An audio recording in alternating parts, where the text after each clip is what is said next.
स्वागत पनि गर्न सक्छौँ।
आज हामीले भारत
देखि हाम्रो हेमन्तलाई स्वीकारेर राष्ट्रव्यापी आउनुभएको सहयोगको लागि उहाँलाई पनि धन्यवाद दिन चाहन्छु। त्यसै गरी बक्सर जिल्ला त्रिभुवन श्रेणी पनि हाम्रो राष्ट्रिय निर्णायक आउनुभएको उहाँलाई पनि यस प्रतियोगितामा हार्दिक स्वागत गर्न चाहन्छु।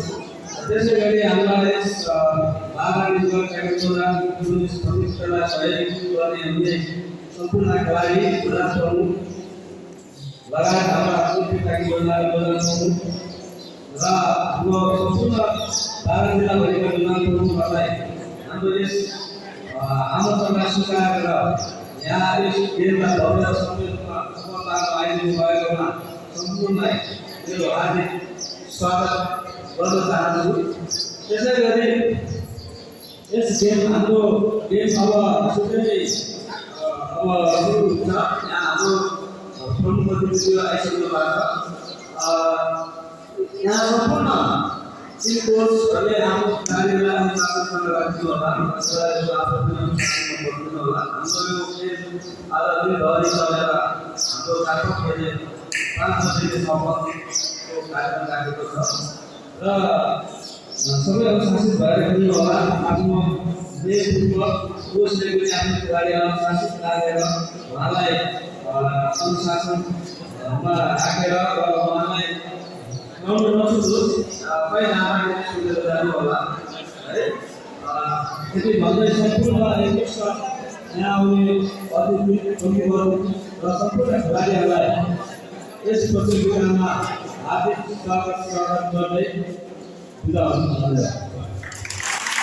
धेरै धन्यवाद। आयोजक संस्थाबाट अतिथिले हाम्रो शुभकामना भएको छ।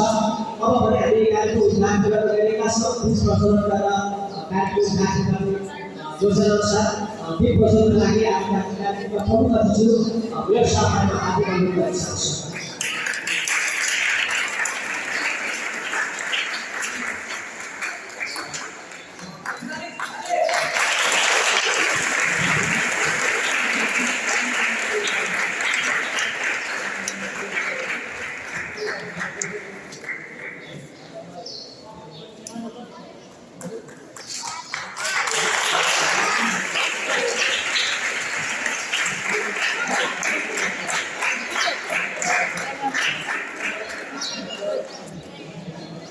धेरै धन्यवाद दिन चाहन्छु। आजको कार्यक्रम उद्घाटन भइसकेको छ र आजको उद्घाटन समारोहको संक्षिप्त भएकोले कार्यक्रमका प्रमुख अतिथिलाई आफ्नो शुभकामना वक्तव्य राख्ने उहाँलाई लागि माथि गर्न चाहन्छु।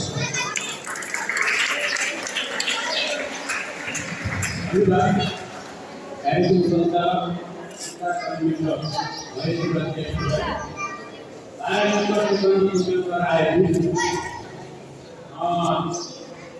Bharat district table junior open table championship प्रतियोगिता को उद्घाटन सत्र को अध्यक्षता गर्नुहुने भारत स्पोर्ट टेबल योजनाका प्रमुख एवं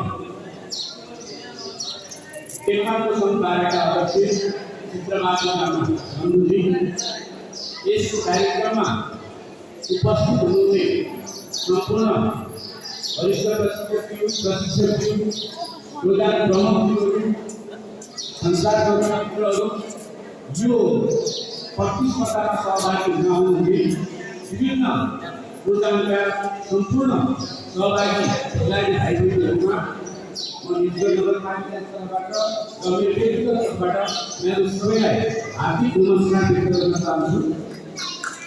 सबैभन्दा पहिला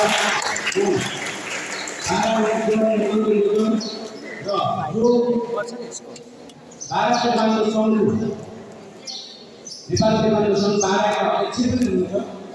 उहाँले आर्थिक स्रोत भए पनि नभए पनि सानो भए पनि ठुलो भए पनि यो नियमित जस्तो प्रतिस्पर्धाहरू गराइरहनु भएको छ। यसमा निजगढमा तेक्वान्डोलाई प्रशिक्षणको माध्यमबाट खेलको आयोजनाको माध्यमबाट जुन निरन्तरताको प्रयास उहाँले निरन्तर रूपमा गरिरहनु भएको छ यसको लागि निजगढ नगरपालिकाको तर्फबाट उहाँलाई म एकदमै हृदयदेखि धन्यवाद व्यक्त गर्न चाहन्छु। र जो खेलाडी भाइबहिनीहरू सहभागी हुनुभएको छ तपाईँहरूको खेल जीवनको पूर्ण सफलताको कामना व्यक्त गर्न चाहन्छु।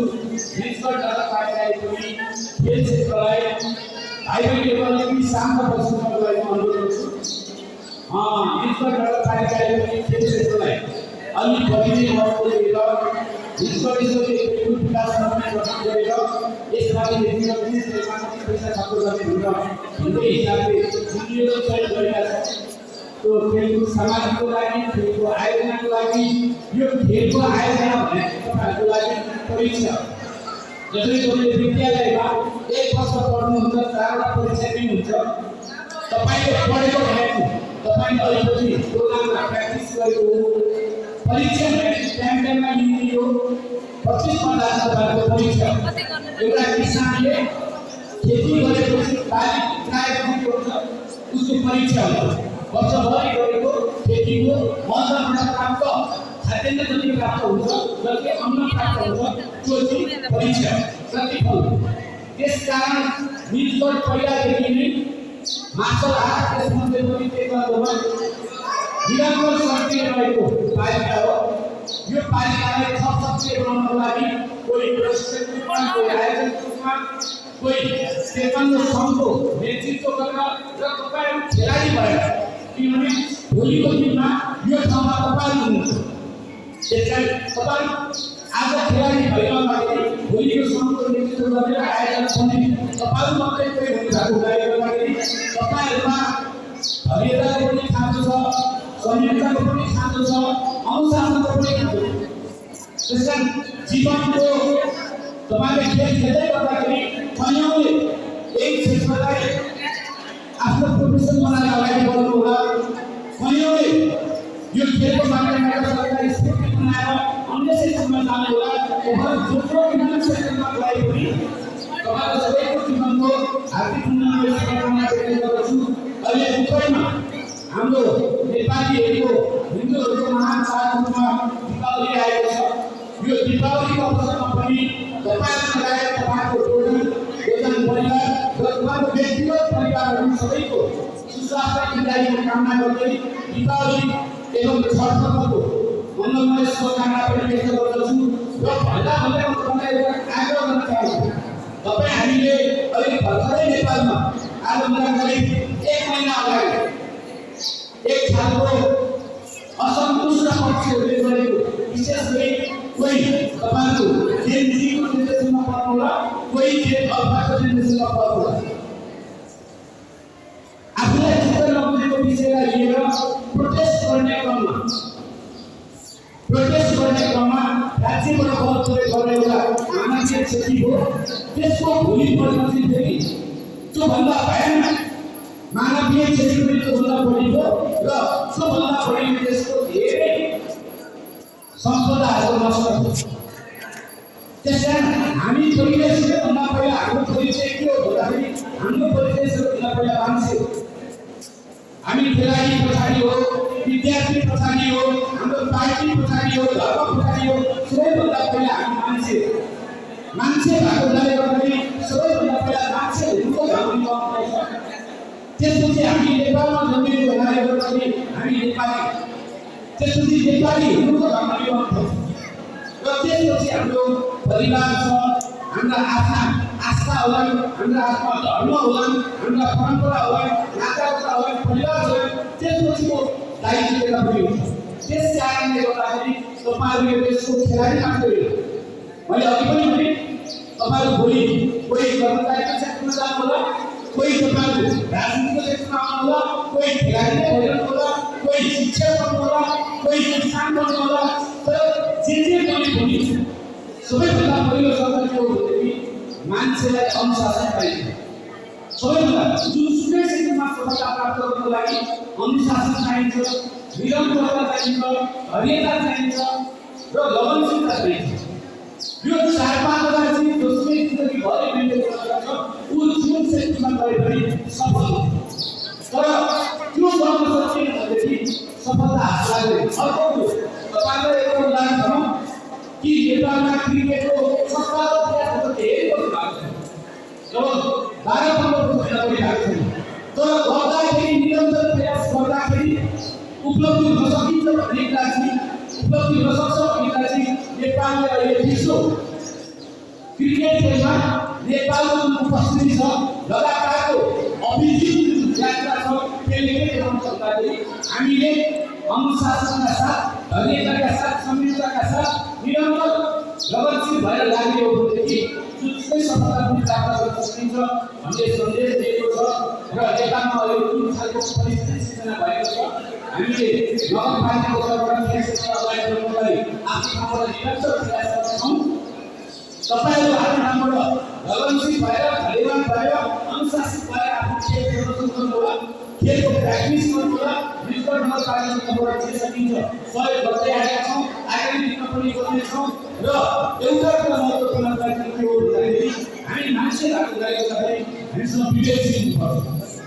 हामीले विवेक गुमायौँ भनेदेखि धेरै राम्रो मान्छेहरू पनि एकैछिनमा नष्ट हुँदा रहेछन्, खरानी हुँदा रहेछन्। हामी कहिलेकाहीँ गलत सूचनाको शिकार बन्दा रहेछौँ। मानव उदाहरण दिन्छु, तपाईहरु खेलाडी मात्रै कसैले बदमासी गर्नु हो भने सबै टेबलको खेलाडी बदमासी भन्ने हो कि अन्याय हो। राजनीति क्षेत्रमा पनि अन्य क्षेत्रमा पनि एउटाले बदमासी गर्यो भने सबै टेबल भन्ने भन्नाले हास्य निर्माण गर्नु पर्यो। त्यो खालको न्यायिक विचार गर्नु पर्दैन।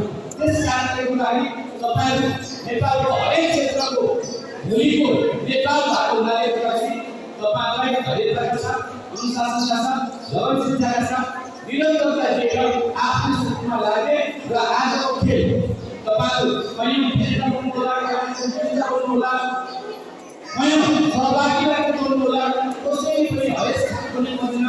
बिना बित्तिकै धेरै सबै जितिसक्यो भने भन्नु पनि हुँदैन। त्यस कारणले गर्दाखेरि मान्छेको जीवनमा सफलता असफलता आइरहने, आज असफलता देखेको मान्छे भोलि धेरै सफल हुन्छ, आज सफलता देखेको मान्छे भोलि असफल हुन सक्छ। त्यस कारणले गर्दाखेरि तपाईहरुको सर्वाङ्गीण जीवनको सफलताको कामना गर्दै आज यो खेल सर्वाधिक रूपले सफल होस् भन्ने शुभेच्छा प्रकट गर्दै मलाई आमन्त्रण गरेर दुई कुरा राख्न अवसर भएकोमा आयोजक विशेष गरी आयोजक अध्यक्ष चित्रबहादुर लामा मन्त्रीलाई आभार र धन्यवाद व्यक्त गर्दै तपाईहरुको यो खेलको सम्पूर्ण रूपले शुभकामना व्यक्त गर्छु। धन्यवाद। मेरा साथलाई त्यसैगरी अब भने नगरपालिकाले के सामग्रीहरू छ त्यो चाहिँ 12 रिजर्भ प्रोग्रामले हस्तान्तरण गर्ने कार्यक्रम रहेको छ। यो हस्तान्तरण गर्नको लागि मेरो साथीहरुको अनुरोध छ।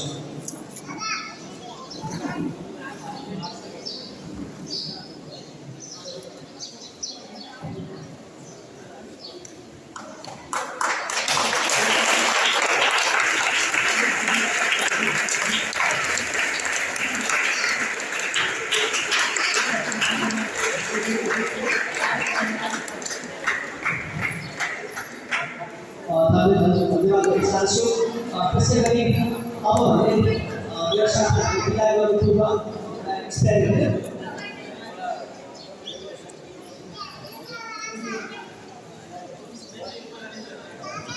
बत्तीलाई हेरेर एउटा ग्रुप बनाइन्छ, एउटा ग्रुप बनाइन्छ।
Oi,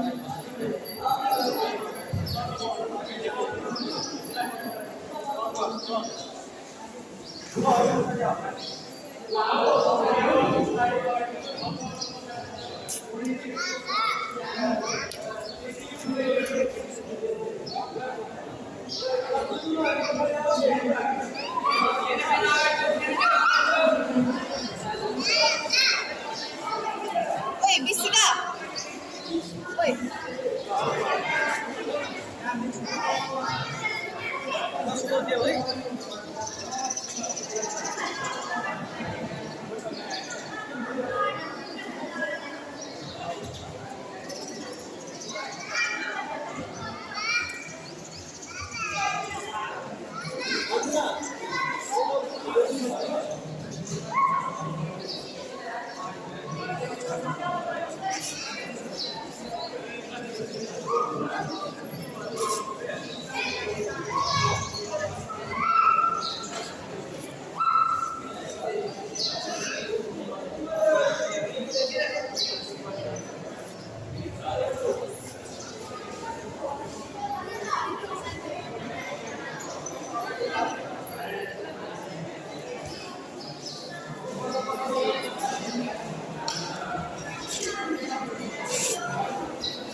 म पनि भेट्दिनँ त्यो त पछि होला